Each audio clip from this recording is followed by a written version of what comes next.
Bzzz. We're working our way through the whole body, are we?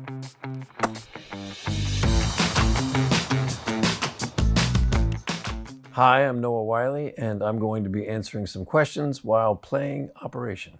I feel like I have shaky hands today, usually steady hands, but I'm not feeling supremely confident because these all look smaller. I'm going to use my glasses. That is a guarantee. With all of your experience acting on medical shows, how much actual medical knowledge do you feel like you have? Well, probably somewhere around third-year medical student.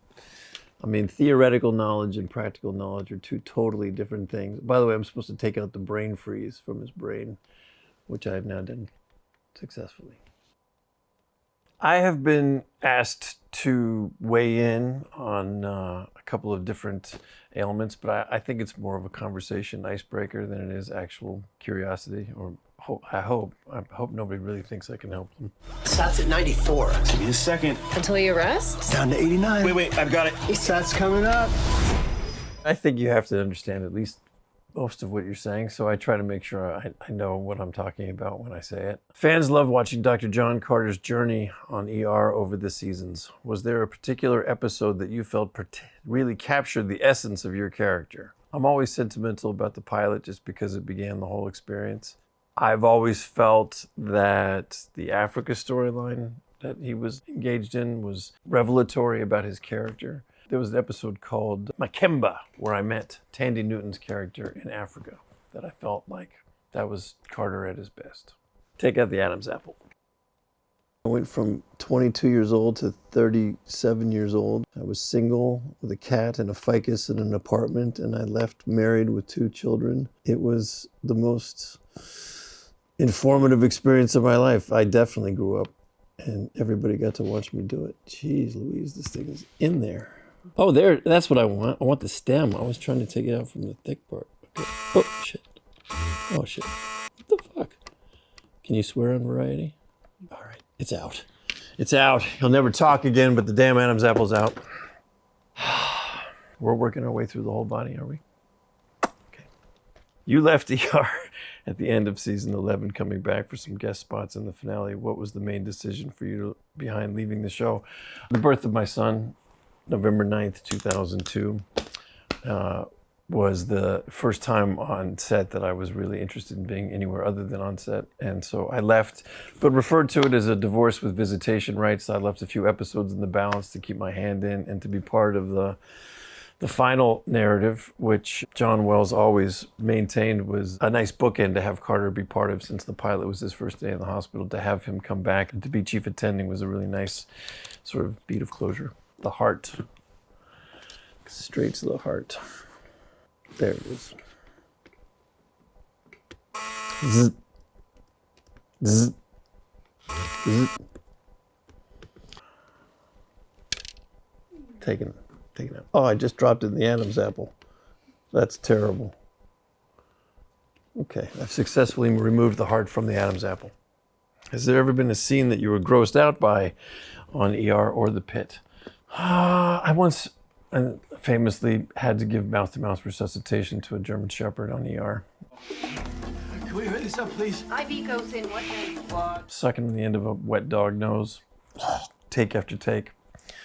That kind of grossed me out. I have a pretty high tolerance for my own pain and bloodletting, but I don't like to see anybody else in pain. Surgeons do this all the time, where they sometimes just shake the table just to reorient the patient.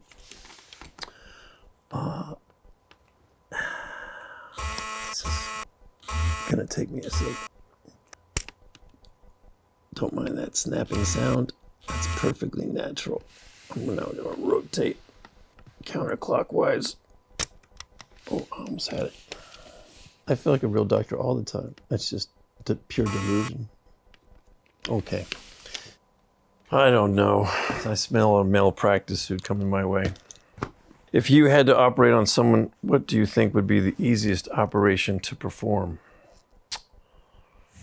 I'm gonna go ahead and say, I think I can put in a chest tube. I think I've done enough of them. Mid-axillary line thoracostomal space, punch through the pleura, little French. Yep, I think that's what I'd do. The funny bone. I like suturing, but I do find that much like this operation, I require my glasses, and it's not as easy to see as it used to be. Oh, look at that. Oh, shh, I had it. I like intubating. We should intubate, right? That's when you stick a tube down somebody's throat. Oh, man, I had it, and then I got cocky, just like a surgeon. Okay. You were on the most episodes of ER out of any other cast member. Was your character always supposed to be in that many episodes? No, I don't know that there was any supposed to about it. The show ran for a crazy long period of time, and I had a ball doing it. I didn't want to leave until I wanted to be around my kids more. And,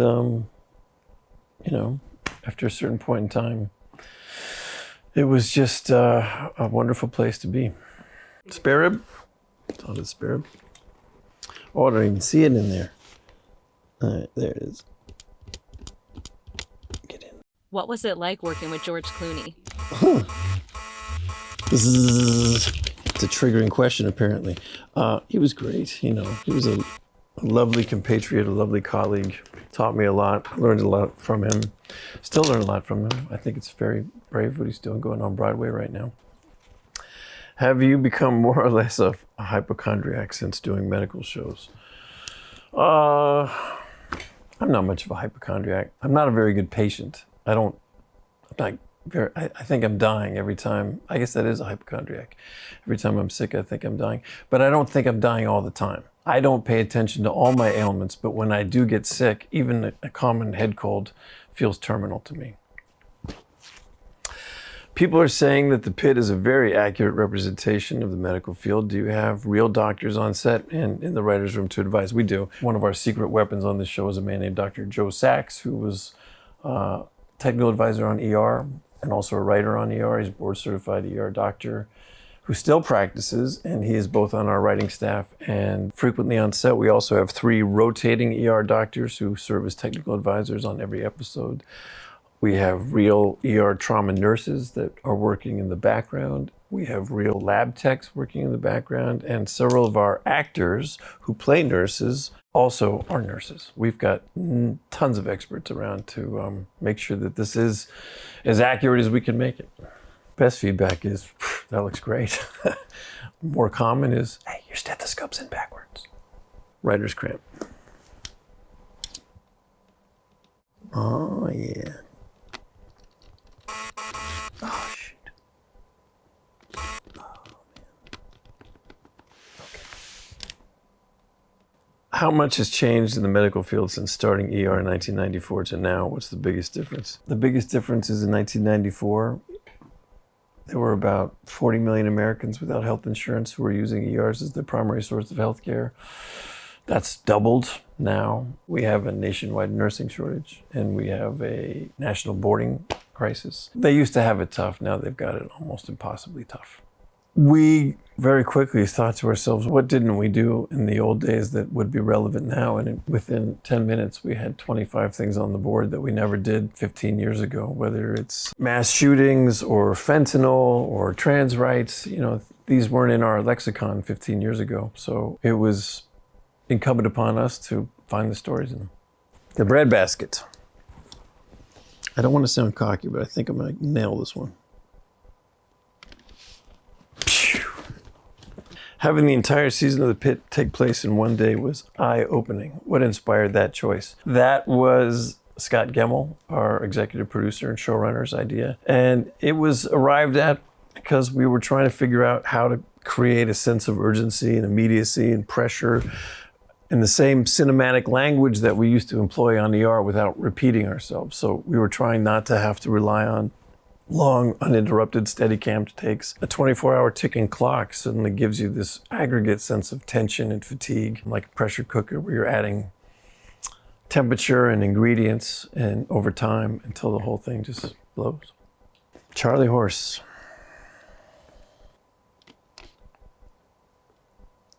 Oh, I had it. I do have it. Oh, I had it. Can you share your favorite behind-the-scenes memory from either ER or The Pitt?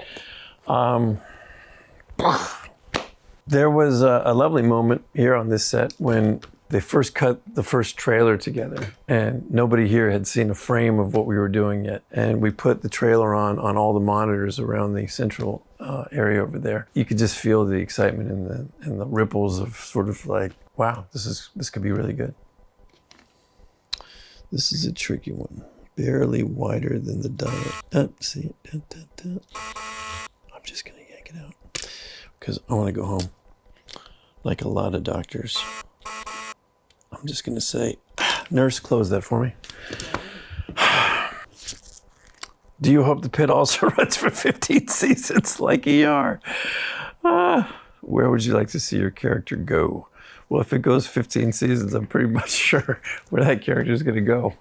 He's gonna go straight to the old folks home from there. I hope this one runs for a while. I've been really gratified to be part of it. I'm extremely proud of it. I love the resonance that it seems to be having out there, and they've given us a second season. We're gonna hope to do it justice. Okay, where are we? Water on the knee.